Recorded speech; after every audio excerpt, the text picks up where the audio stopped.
இன்றைக்கு பிறர் துயர் களைவோம் என்ற தலைப்பின் கீழ் இந்த பஞ்சம் போக்கிய படிக்காசு அதன் கதையினூடாக உங்களுக்கு இந்த பிறர் துயரை பற்றி கூறுகின்றேன். திருவேலிமிழலை என்ற ஒரு ஊர் இருந்தது. அந்த ஊரில் ஒரு முறை மழை பெய்யவில்லை. மழை பெய்யாட்டிக்கு எங்களுக்கு என்ன நடக்கும்? வறட்சி ஏற்படும். என்ன அப்ப வறட்சி ஏற்பட்டால் அங்க என்ன காணப்படும்? பஞ்சம் ஏற்படும்.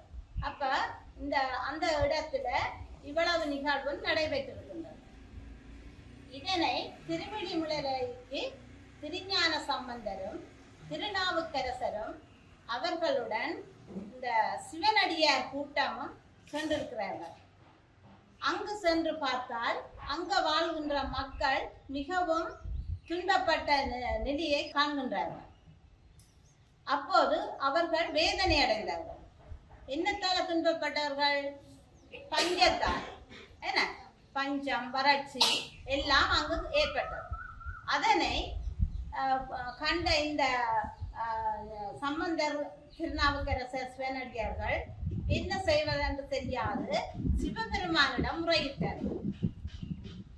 அவர் என்ன செய்தார் என்று சொன்னால், இந்த பஞ்சத்தை போக்குவதற்காக ஒரு படிக்காசை கொடுத்தார். அந்த படிக்காசை அவர்கள் பெற்று அங்கு வாழுகின்ற எல்லா மக்களுக்கும் உணவு அளித்தார்கள். அப்போது அந்த மக்கள் அந்த பஞ்சத்திலிருந்து அவர்களுடைய உணவினை தீர்த்து கொண்டார்கள்.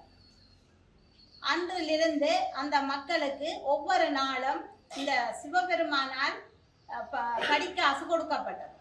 அதை கொண்டு அந்த திருஞான சம்பந்தர் திருநாவுக்கரசர் என்ன செய்தார்கள் என்றால், அங்கு வாழுகின்ற மக்கள் அனைவருக்கும் உணவு அளித்து அந்த மக்களுடைய பசியை போக்கி அந்த இடத்தை செழிப்பாக வளர்த்தெடுத்தார்கள் என்று கூறி, இதன் மூலம்தான் இந்த பிறர் துயரை களைவோம் என்ற சிந்தனையை உங்கள் முன்னுக்கு விடைபெறுகிறேன். நன்றி.